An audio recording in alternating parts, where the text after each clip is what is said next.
সরকারি নিয়মনীতির তোয়াক্কা না করেই পিরোজপুরে গোপনে জমজমাট কোচিং বাণিজ্য চালিয়ে যাওয়ার অভিযোগ উঠেছে এক সরকারি স্কুল শিক্ষকের বিরুদ্ধে। তবে সেই অনিয়ম ও অনৈতিকতার চিত্র ক্যামেরাবন্দি করতে গেলেই ঘটে বিপত্তি।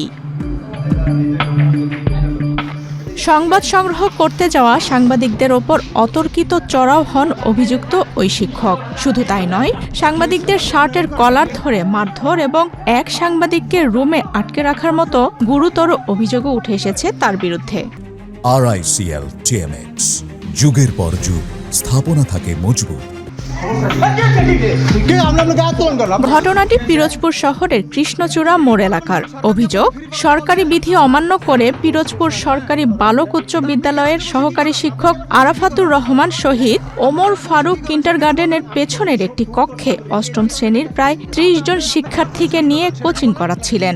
খবর পেয়ে বেসরকারি টেলিভিশনের প্রতিনিধিরা সেখানে উপস্থিত হয়ে ভিডিও ধারণ শুরু করেন। ভিডিও করতে দেখেই ক্ষিপ্ত হয়ে ওঠেন ওই শিক্ষক। এ সময় গায়ের জোর দেখিয়ে সাংবাদিকদের সঙ্গে ধস্তাধস্তি শুরু করেন এবং শার্টের কলার ধরে মারধরের পাশাপাশি এক সাংবাদিককে কক্ষে আটকে রাখার চেষ্টাও চালান তিনি। এ সময় বেসরকারি টিভি চ্যানেল স্টার নিউজ ও দৈনিক নয়া দিগন্তের পিরোজপুর জেলা প্রতিনিধি শফিকুল ইসলাম মাসুদ, চ্যানেল ওয়ানের পিরোজপুর জেলা প্রতিনিধি শফিউল মিল্লাত এবং চ্যানেল এস এর পিরোজপুর প্রতিনিধি জিয়াউল হক আহত হয়েছেন বলে দাবি করেছেন ভুক্তভোগী সাংবাদিকরা।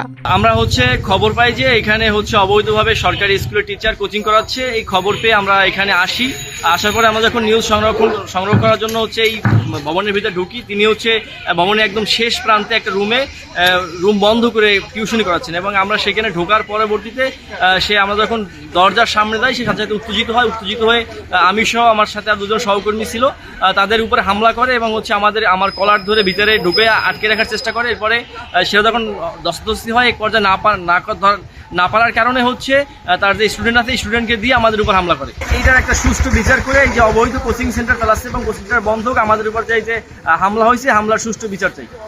ভিডিও চিত্রে দেখা যায়, কোচিং করানোর যৌক্তিকতা নিয়ে প্রশ্ন তুললে কোনো সদুত্তর না দিয়ে সাংবাদিকদের ওপর চড়াও হন অভিযুক্ত শিক্ষক আরাফাতুর রহমান শহীদ। এই হামলার ঘটনায় পিরোজপুর সদর থানা এবং জেলা প্রশাসক বরাবর লিখিত অভিযোগ দায়ের করেছেন ভুক্তভোগী সাংবাদিকরা। সেন্টার সংক্রান্তে সংবাদ সংগ্রহ করতে গিয়ে ৩ জন সংবাদকর্মী শিক্ষক কর্তৃক আক্রমণের শিকার হয়েছে, এমন একটি লিখিত অভিযোগ আমরা পেয়েছি। অভিযোগের বিষয়ে ঊর্ধ্বতন কর্তৃপক্ষের নির্দেশনা মোতাবেক পরবর্তী আইনগত ব্যবস্থা গ্রহণ করা হবে।